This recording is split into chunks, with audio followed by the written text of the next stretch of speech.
Bonjour et bienvenue dans les rendez-vous psycho pour un nouveau sujet consacré à la personnalité. Alors, il existe des différences individuelles aussi dans la manière de se comporter et cela, on peut tous s'en rendre compte en effet. Mais comment se développe la personnalité? Comment est-ce qu'elle influence sur nos comportements?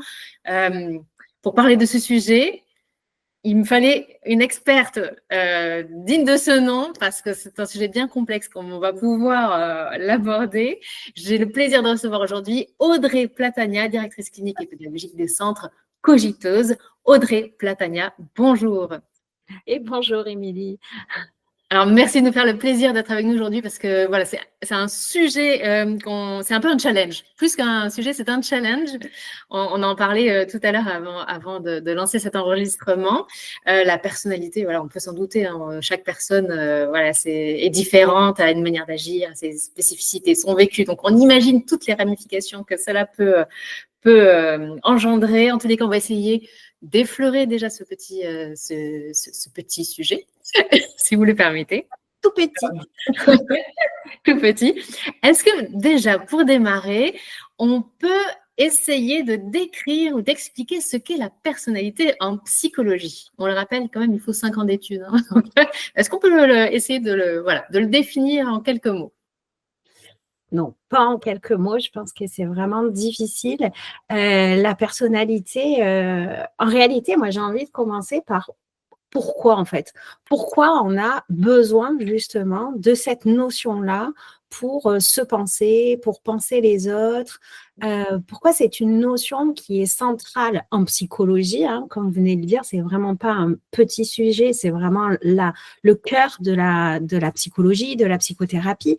Mais c'est aussi le cœur de notre vie quotidienne. Enfin, je veux dire, quand on y pense, on est tous en train de tout le temps d'essayer de classer les gens, de catégoriser les gens, de se dire, voilà, moi, je suis plutôt comme ça, lui, il est plutôt comme ça, d'avoir des critères d'identification et de catégorisation pour classifier nous-mêmes, pour pouvoir nous penser et pour pouvoir penser les autres.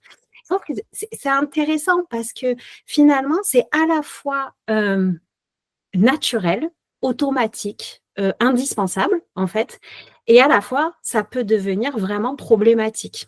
D'accord? Enfin, je m'explique, c'est-à-dire que c'est naturel et c'est automatique parce que sans repère, sans référentiel, en fait, on ne peut pas penser le monde, on ne peut pas penser les autres. Donc, on a besoin tout le temps de ranger le monde et de hiérarchiser et de catégoriser. Sinon, c'est impensable. Enfin, la vie, les autres seraient impensables.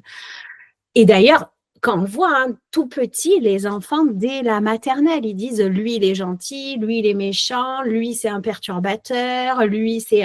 Enfin, on a très vite besoin de mettre des référentiels parce qu'on a besoin de cohérence, on a besoin de consistance pour pouvoir penser les choses. Puis on a besoin aussi de prévoir, c'est-à-dire on a besoin de savoir un peu se repérer pour pouvoir prévoir les réactions des gens. Hein, on se dit, ah, lui, je peux lui dire ça, à elle, je peux pas, ah, je peux pas lui faire ça, à elle, je peux. Enfin, vous voyez, on a besoin de ce référentiel aussi pour penser nos relations et prévoir, en fait, anticiper la réaction de notre environnement. Et puis, je pense que c'est aussi essentiel parce que ça permet de donner le poids aussi d'un facteur plus biologique, enfin, au-delà de quelque chose qu'on n'aurait pas choisi, quoi. Si on est comme ça, si telle personne est comme ça, c'est aussi parce que c'est sa personnalité, c'est aussi parce qu'elle a vécu ça.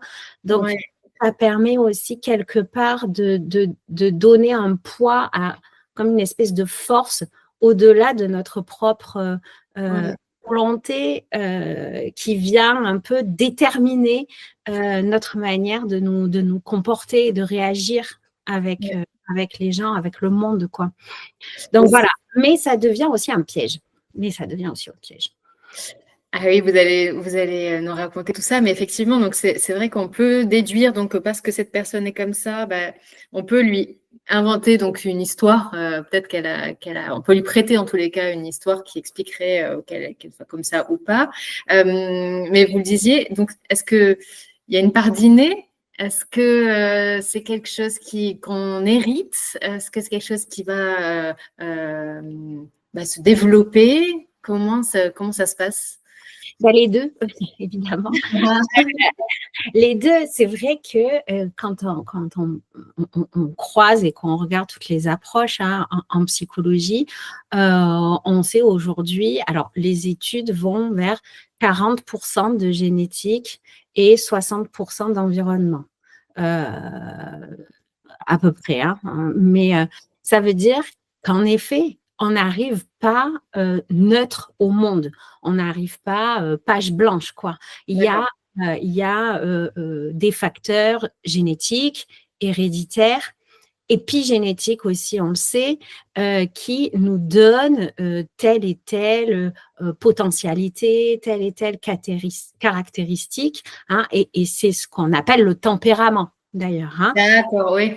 Tempérament, c'est les racines de notre personnalité, c'est-à-dire c'est le bagage de base avec lequel on arrive au monde et qui est souvent très biologique. C'est déterminé par souvent ces systèmes de neurotransmission, c'est le système dopaminergique, la sérotonine, votre capacité à résister au stress, à réguler vos émotions. Enfin, c'est chimique finalement. Voilà, c'est des données vraiment physiologiques, chimiques, mais aussi des données héréditaires.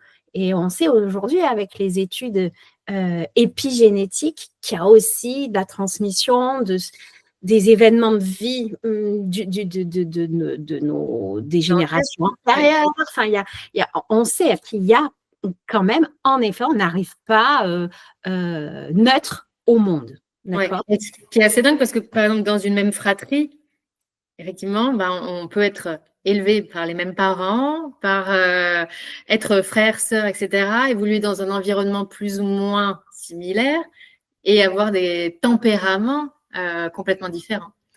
Oui, ben déjà, frères, sœurs, ils n'ont pas les mêmes bagages génétiques. C'est ça qui est incroyable, c'est qu'en fonction d'eux, on peut avoir Oui, mais ce qui est intéressant, c'est qu'ensuite, il y a pas mal d'études au niveau de la personnalité qui ont été faites sur les jumeaux monozygotes qui, justement, ont en commun un patrimoine génétique consistant et de voir quel impact a justement plus l'environnement. Et on voit à quel point, après, l'environnement a un impact sur le malaxage, sur comment les gènes vont s'exprimer, sur qu'est-ce que ça va donner comme coloration. Et je pense que c'est ça qui est le plus important, quelque part. C'est comment, en fait, cette base de départ va être pétrie, va être façonnée, va être transformée par nos interactions avec l'environnement qui va quand même déterminer, avoir un poids considérable sur notre manière de nous penser et notre manière de ressentir, de voir le monde, de nous voir. C'est ça la personnalité, quoi. C'est le regard qu'on a sur nous, sur le monde, etc. Ok, donc j'imagine que c'est pas figé. Du coup, on voit donc comment elle peut se développer, donc en fonction de différents facteurs, etc. Mais alors du coup, ça veut dire qu'on n'est pas les mêmes enfants qu'adultes. Enfin, on peut évoluer, parfois naturellement, parfois par un travail justement sur soi, parce qu'on a besoin peut-être de changer un petit peu notre approche au monde. Comment on développe justement cette personnalité ? Bah oui, mais ça, c'est hyper important de le dire. C'est-à-dire qu'on a cette sensation que c'est ma personnalité, je suis comme ça, je ne peux pas changer. Enfin, beaucoup de croyances autour de ça. Moi, je suis comme ça, c'est ma personnalité, c'est dans ma nature. Comme s'il y avait une espèce de soi à l'intérieur qui est un soi pur, qui serait notre personnalité. Vous voyez ? Et on l'entend beaucoup d'ailleurs dans des termes comme deviens qui tu es. Ouais. Euh, voilà, et deviens qui tu es, en réalité, ça veut rien dire. Ça voudrait dire qu'on a un espèce de soi à l'intérieur qu'il faudrait qu'on arrive à découvrir pour enfin se connecter à un truc qui serait nous. Mais non. ça, la personnalité, c'est pas ça. La personnalité, c'est une mosaïque et puis c'est surtout une construction qui est dynamique et qui est tout le temps en interaction avec l'environnement. C'est jamais fini, en fait, la construction de la personnalité. C'est jamais fini à partir du moment où on s'en donne, où on la regarde comme une ouverture de possible. Ça devient très problématique. C'est là où je disais que c'était un piège. Quand justement, on a cette représentation, cette croyance que on est comme ça et que c'est comme ça et qu'on ne peut rien changer parce que c'est notre personnalité. Ouais. Et là, on peut du coup le vivre plutôt comme un poids parfois, alors que du coup, en fait, Et ça oui, n'est pas du tout le cas. Enfin, voilà, il y a. c'est ça. En réalité, on a une possibilité et une flexibilité de transformation et de possibilité de changer, d'évoluer, qui est bien plus considérable que ce qu'on le pense quand on pense la personnalité. Vous voyez? Parce que la personnalité, la difficulté, c'est qu'on se fait des théories sur soi, en fait. Des théories où on a comme un biais de généralisation sur soi. C'est là, du coup, on se fait les croyances limitantes, en fait. Exactement. Ouais. Exactement. On se fait tout un système de règles et de croyances en se disant, bon, ben, moi, je suis généreuse, je suis gentille, je suis impulsive, je suis… Il y a des vraies bases sur le plan, encore une fois, génétique et au niveau du tempérament, mais il y a une vraie ouverture, un vrai champ de possible pour pouvoir modifier ça à partir du moment où on se rend compte que ce ne sont que des systèmes de croyances et non pas des espèces de vérités auxquelles on est condamné. Vous voyez? Pourtant, on le vit comme des vérités. C'est-à-dire, c'est Oui, un très… peu comme des fatalités, quoi. On se dit, bah, moi, c'est ça, quoi. Voilà, c'est ça. Et du coup, ça va engendrer le fait qu'on va se comporter en fonction de cette théorie qu'on s'est fait sur nous-mêmes. Enfin, cette théorie qu'on s'est fait sur nous-mêmes, que l'environnement aussi, il y a Vous a renvoyé, mais. une participation de l'interaction avec l'environnement.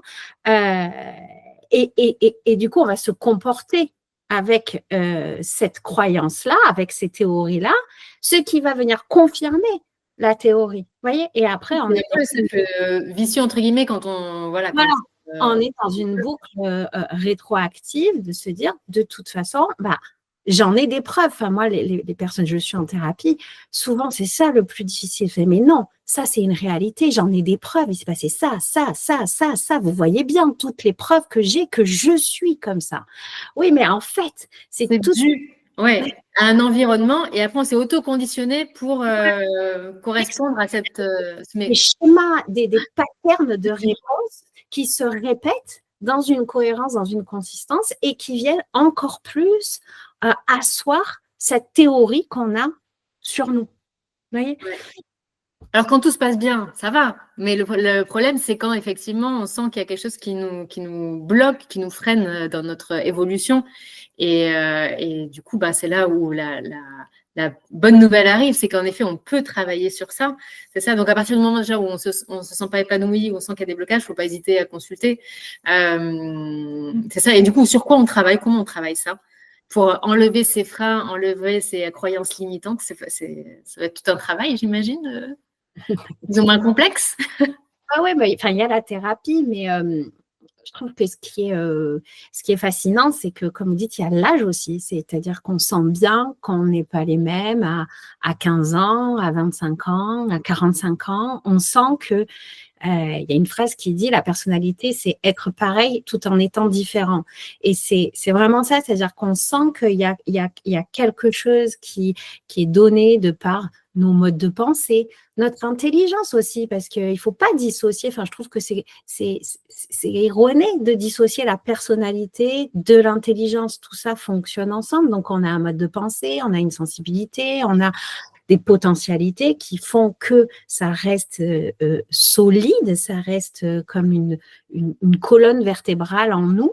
Mais on sent aussi qu'il y a une évolution avec l'âge et puis il y a une évolution avec les événements de vie, positifs ou négatifs, hein, les deuils, les décès, les pertes, les traumatismes, ça vient vraiment, on sent que notre personnalité, notre manière de nos patterns de réponse, ils évoluent en fonction de ça, par rapport à nos réussites, par rapport à nos fiertés, on sent que ça évolue aussi.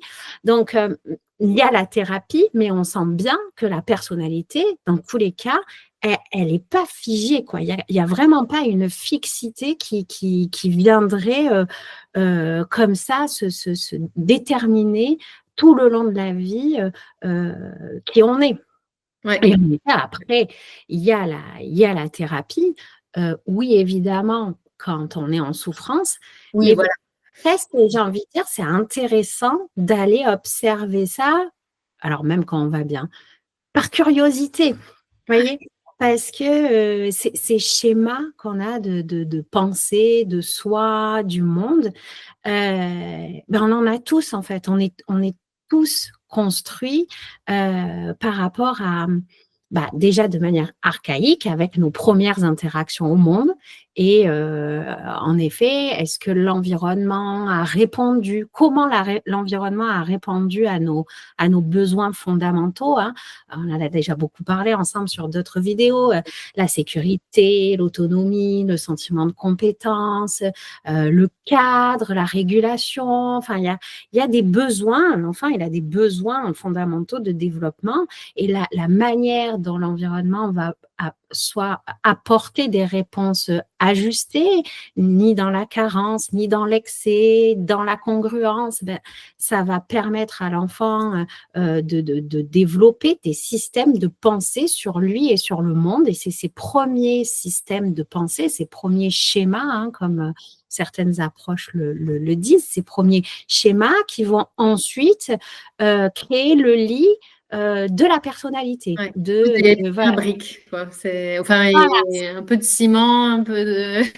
En me disant qu'il y a les racines dans le génétique, puis après, il y a le premier noyau qui est construit dans les premières interactions, les interactions précoces avec l'environnement, qui vont construire ces premiers schémas de pensée sur soi. Et après, on va développer des systèmes d'adaptation, c'est-à-dire Le monde qu'avec… extérieur, là, l'environnement, le monde extérieur. Voilà.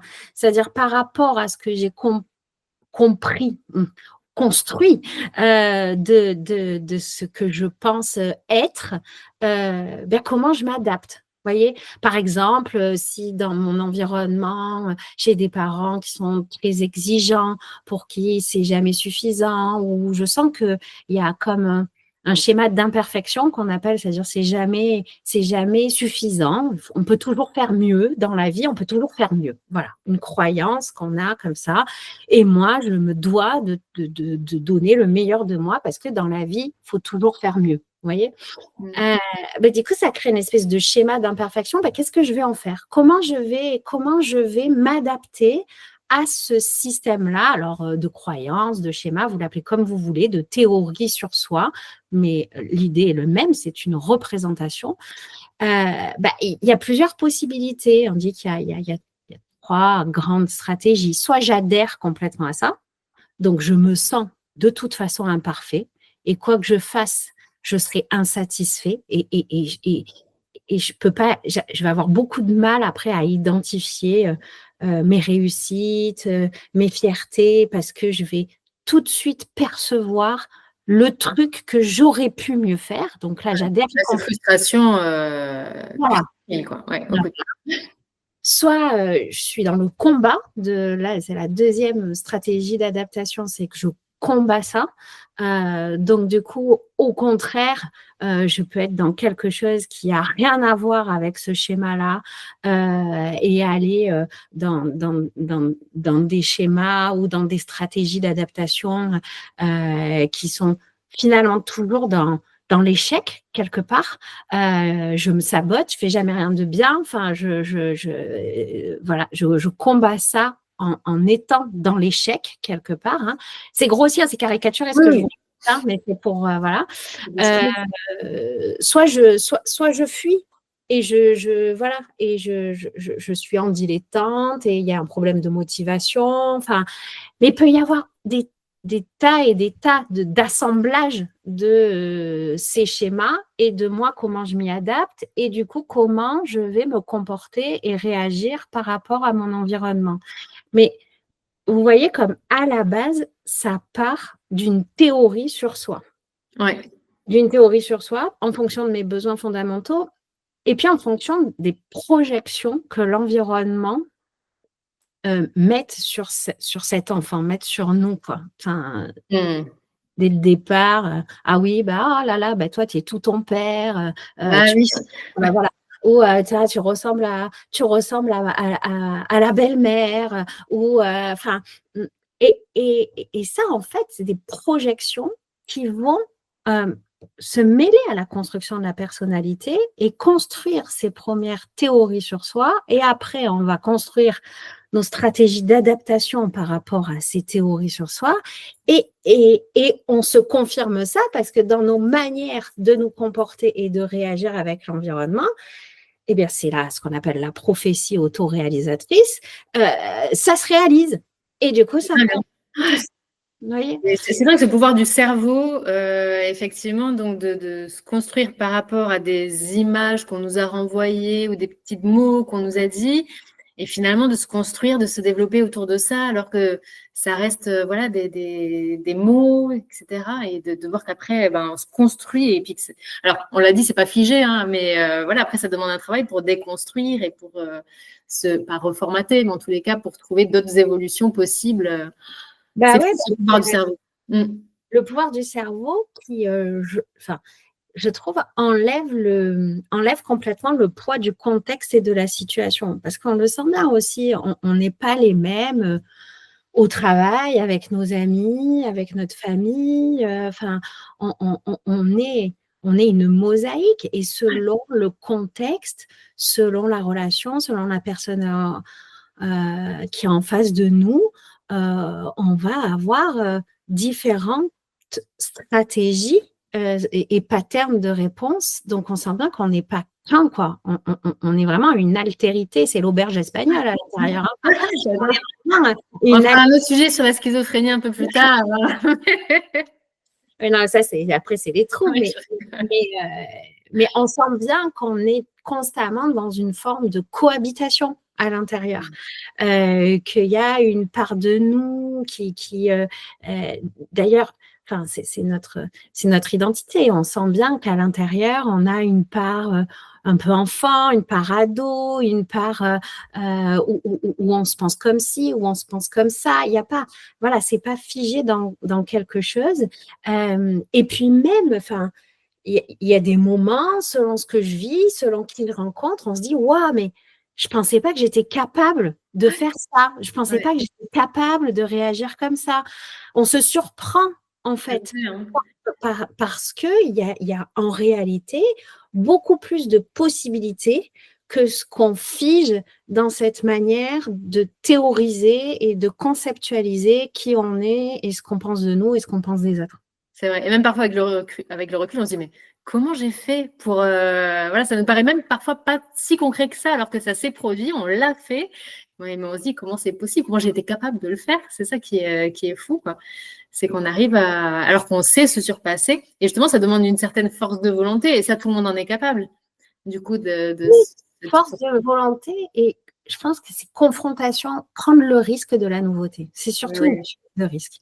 Parce que, comme on l'a dit, ces théories sur nous, ça nous amène à nous orienter vers tel type de milieu professionnel, tel type d'amis, tel type de milieu culturel. Vous voyez, parce que comme on se pense en fonction de tous ces systèmes et théories sur soi, en fait, on va aller vers les gens, ce qu'on appelle l'entre-soi, c'est-à-dire des gens qui correspondent à cette théorie qu'on a sur nous.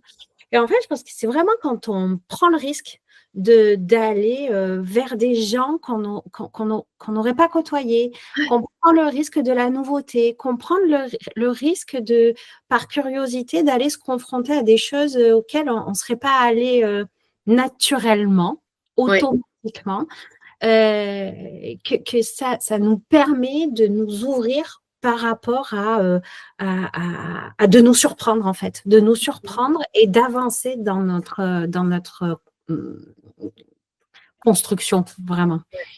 Nous ouvrir, nous enrichir. Et puis du coup, comme on est tous pareils, si je puis dire ainsi, c'est-à-dire qu'on est tous comme ça, potentiellement,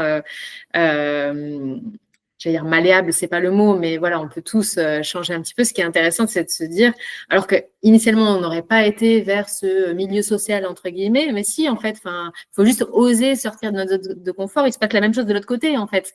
C'est ça qui est intéressant. Et du coup, quand plusieurs milieux se rencontrent, c'est là où voilà, la richesse naît, c'est là où il se peut de belles choses. C'est là où on se découvre et c'est là par interaction, parce qu'on se construit que dans l'interaction.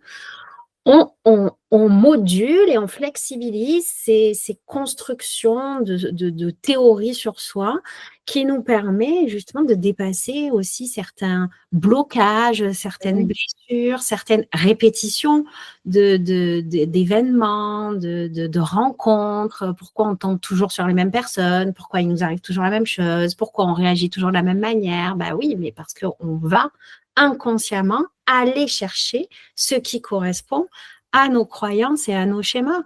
Et après, sortir de là. Oui, c'est ça. Donc, ça va d'aller vers l'autre et l'autre, finalement, il a aussi peur que nous. Donc, autant aller un petit peu à sa rencontre. Et puis. Oui, mais vous voyez ce que vous dites, c'est intéressant. La peur. Ouais. C'est-à-dire que souvent, en thérapie, à un moment donné, il y a des résistances parce qu'il y a la peur, quoi. Il y a la peur du changement, il y a la peur et il y a tous les bénéfices secondaires, du connu. Ça, je sais que je le fais comme ça. Voilà, par rapport au schéma, par exemple, de perfectionnisme que je parlais tout à l'heure.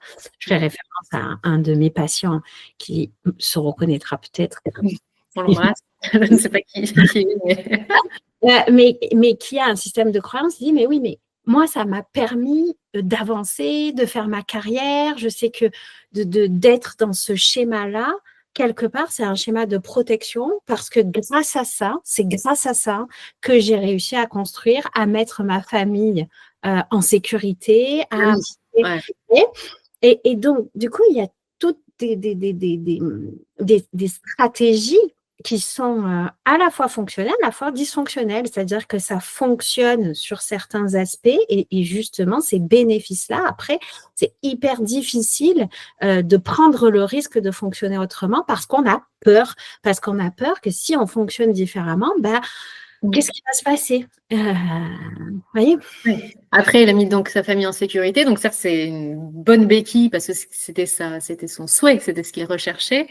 Mais pour autant, est-ce que tous ses désirs sont comblés? Est-ce que justement, il a pas envie aussi d'aller sur une autre parce qu'on n'a pas juste un souhait dans la vie. Souvent, voilà, on a plusieurs vies, on a plusieurs envies. Et du coup, c'est là où on se dit, ça, c'est bon, c'est fait, mais se laisser l'opportunité de pouvoir justement aller vers d'autres horizons, entre guillemets. Oui, c'est surtout que ça crée constamment une blessure en lui d'imperfection, de quête. C'est une insatisfaction permanente, c'est un sentiment d'échec en fait permanent qui à la fois, il dit, ça le pousse à aller encore plus et faire encore mieux, etc. Mais ça le met dans des tourments et des affects dépressifs qui sont hyper douloureux. Donc, c'est ça la problématique, c'est comment je peux peut-être continuer à adopter certains schémas, mais en pleine conscience.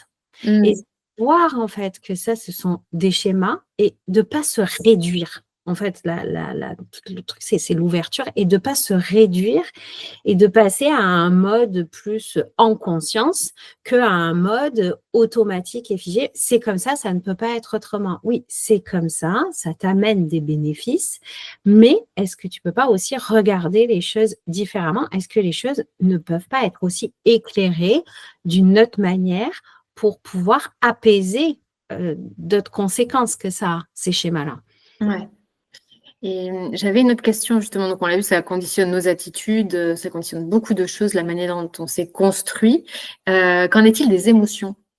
Est-ce qu'elles dépendent justement de notre personnalité ou pas? Parce qu'on peut être quelqu'un qui semble, je vais schématiser, mais un gros dur et pourtant avoir des sentiments à fleur de peau, enfin les émotions à fleur de peau, pardon. Du coup, les émotions, ça n'a rien à voir avec la personnalité. C'est deux choses bien différentes ou Ah non, non, c'est comme l'intelligence, enfin, c'est la personnalité, c'est encore une fois, c'est la théorie sur soi. La théorie, c'est ce qui va englober. Donc, on a la sensation d'être comme ça, mais dans le ça, il y a notre intelligence, il y a notre sensibilité, il y a notre régulation émotionnelle, il y a tout ça.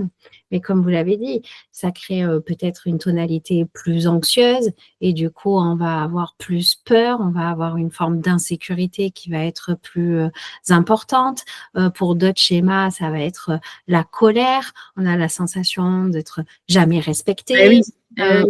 ou d'être toujours en position de vigilance et de méfiance par rapport au monde. Donc, du coup, la colère va s'activer très vite, la peur, la méfiance va s'activer très vite. Donc, ça fonctionne complètement ensemble. Ou la tristesse aussi, d'avoir cette sensation que tout est tellement injuste et que le monde dans lequel on vit, c'est scandaleux et d'avoir une forme de morosité, de noirceur, de tristesse au fond de nous. Vous voyez, comme bien sûr que les émotions, de fait, vont être complètement l'expression de ces manières qu'on a de nous penser et de penser le monde et de penser les autres. Enfin, ça marche ensemble.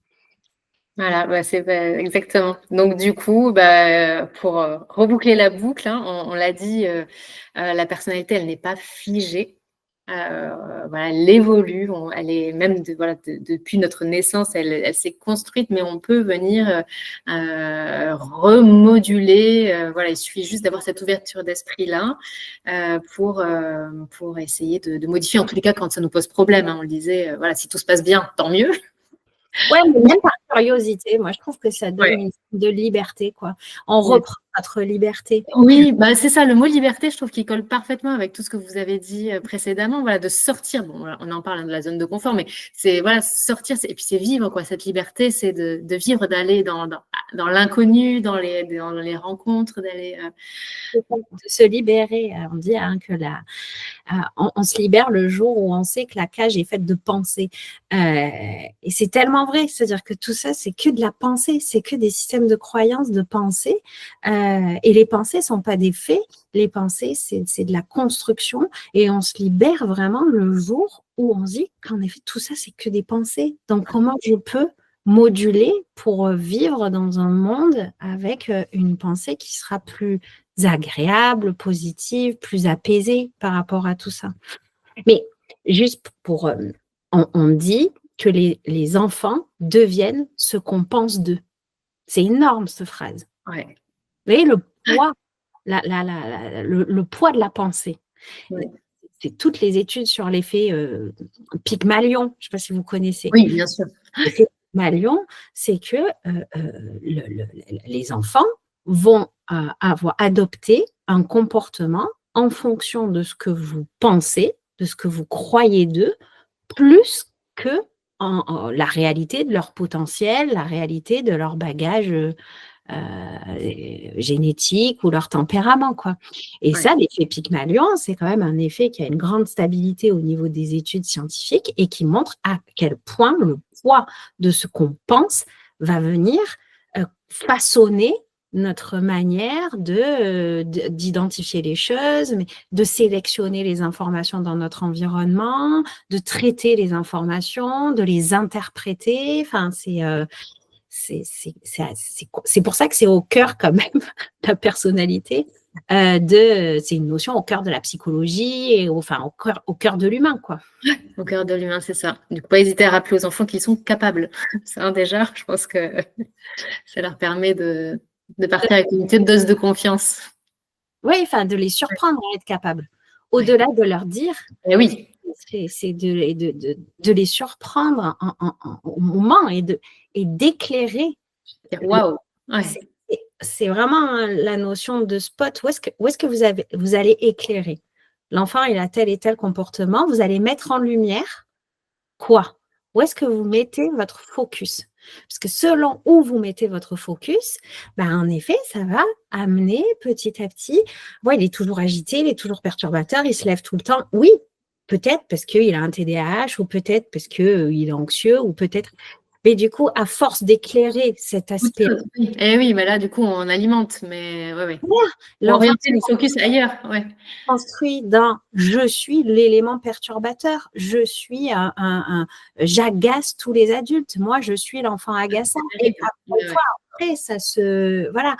Donc, comment je fais pour mettre le focus et éclairer d'autres parts de lui? Parce qu'il est oui, de qualité, voilà, d'autres qualités. Ouais. Ça ne veut pas dire d'ignorer cette part-là, mais ça veut dire peut-être de renforcer, c'est le conditionnement du renforcement, hein, de renforcer d'autres aspects, d'autres facettes pour que ça puisse compenser et qu'on trouve quelque chose de plus équilibré. En fait. Ouais. Non, mais c'est fascinant. C'est fascinant. Et du coup, c'est vrai que l'âge adulte, pour conclure, parce que là, on en a déjà dit beaucoup, puis il y en aurait tellement à dire, mais c'est vrai qu'à l'âge adulte, on dit souvent, c'est bien aussi de se rappeler effectivement les choses qu'on a accomplies. Et c'est vrai pour se rappeler, parce que souvent on a tendance à oublier, mais pour justement se dire, oui, là, ça, j'ai été capable de ça, et ben voilà, je peux encore. Voilà, alors là, vous ouvrez encore sur un autre truc, parce que la puissance, comme dit, la puissance du mental, la puissance des pensées, fait que vous n'allez pas vous rappeler des mêmes choses selon ce que vous pensez de vous et selon comment vous avez éclairé votre parcours. Et du coup, au niveau du stockage et de la récupération en mémoire à long terme, vous allez piocher plutôt dans cette catégorie de souvenirs ou cette catégorie, voire même transformer des souvenirs. Hein. Ce qu'on se souvient, c'est pas exactement ce qui s'est passé. Jamais. Ah oui. Jamais. C'est transformé, c'est reconstruit par rapport à cette grille et à cette théorie que vous pensez être vous et être les autres et être le monde. Donc, c'est là où c'est très puissant, en effet, où c'est très profond. C'est que ça crée aussi des choses dans la mémoire à long terme, dans votre stock de souvenirs, dans voilà, cette sensation, ma famille n'a jamais été là pour moi. Enfin, il y a sûrement une part de vrai, mais après, à quel degré on se on se raconte des histoires. Vraiment, je pense que le cerveau, il est là pour nous raconter des histoires, mais parce qu'on en a besoin, comme on disait en introduction, on a besoin de repères, on a besoin de cohérence, on a besoin de consistance, donc on a besoin d'un récit qui soit tramé, qui ait une logique, et ça nous aide à être stable et à être apaisé, mais c'est toujours une histoire, et de fait, on peut se la raconter différemment. Voilà. Oui, on peut se la raconter différemment, être le héros qu'on a envie d'être, enfin, héros pour le personnage, en tous les cas, qu'on a envie d'être. C'est jamais la réalité. C'est jamais la réalité. Ouais. Donc, il ne faut pas oublier ça. Donc, on va conclure, conclure. Voilà, pour aujourd'hui, en tous les cas, sur cette thématique-là. C'est fascinant, Audrey. Voilà. S'il y avait donc quelques petites choses à retenir, effectivement, c'est que rien n'est figé et que sortir un petit peu voilà, de ces croyances limitantes, de ces schémas-là, c'est vraiment s'offrir la possibilité de s'être libre voilà, et s'offrir la possibilité d'accéder à ce dont on a envie fondamentalement. Voilà, les freins, ils sont dans la tête. C'est bien souvent, en tous les cas. Hein. Oui. Alors, on dit que ce qui aide beaucoup, c'est d'identifier nos valeurs Et il y a la thérapie ACT qui travaille beaucoup sur ça. Et je trouve que c'est une approche qui est vraiment intéressante. C'est dans toute cette liberté et ce possible, en fait, de s'orienter vers ce qui a du sens.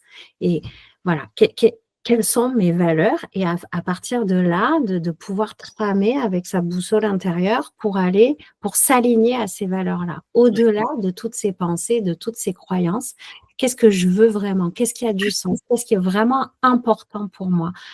Et c'est, comme le dit, on jardine après, on fait du jardinage de sa personnalité pour pouvoir justement aller et s'aligner plus vers ce qu'on veut, vers ses valeurs, vers ce qui a du sens, en fait. Et ça, c'est la clé pour une vie épanouie. Voilà, c'est ça, c'est aller vraiment vers quelque chose qui a du sens pour nous. Et puis, chaque personne est différente, donc à chacun de trouver. La thérapie ACT, on l'a noté. Et bien justement, Audrey, donc on le disait, on peut effectivement donc entreprendre ce travail-là, même si on n'a pas de problème, même si tout va bien, parce que c'est très intéressant d'aller à la découverte de soi toujours, bien sûr. Et puis évidemment, si on ressent des blocages, des souffrances, voilà, des schémas répétitifs, il ne faut surtout pas hésiter à consulter. Vous-même, Audrey Platania, j'ai dit dans l'introduction, vous faites partie des centres Cogiteuse. Comment faire pour vous contacter? Oui, alors le réseau Cogiteuse, c'est plusieurs. On est une équipe de psychologues, de psychothérapeutes un peu partout en France. Donc, via le site internet, vous pouvez prendre rendez-vous avec une des psychologues du réseau. Merci beaucoup. Et évidemment, je remettrai les informations dans le descriptif pour vous rejoindre plus facilement encore. Et merci Audrey, challenge relevé, j'ai envie de dire. C'était pas évident. Non, c'est pas simple. J'ai envie d'en parler pendant des heures et voilà. Ah oui, parce qu'après, on n'a pas parlé de tout ce qui est trait de personnalité, comment évaluer la personnalité, tout ce qui c'est questionnaire, tout. Non, on n'a mis personne dans des cases, au contraire, on a laissé voilà, on est dans ça, tout à fait. Ouais. Et c'était très intéressant. Merci encore. Merci à vous, Émilie. À très bientôt, j'espère. Et merci à toutes et à tous de nous avoir suivis. À très bientôt.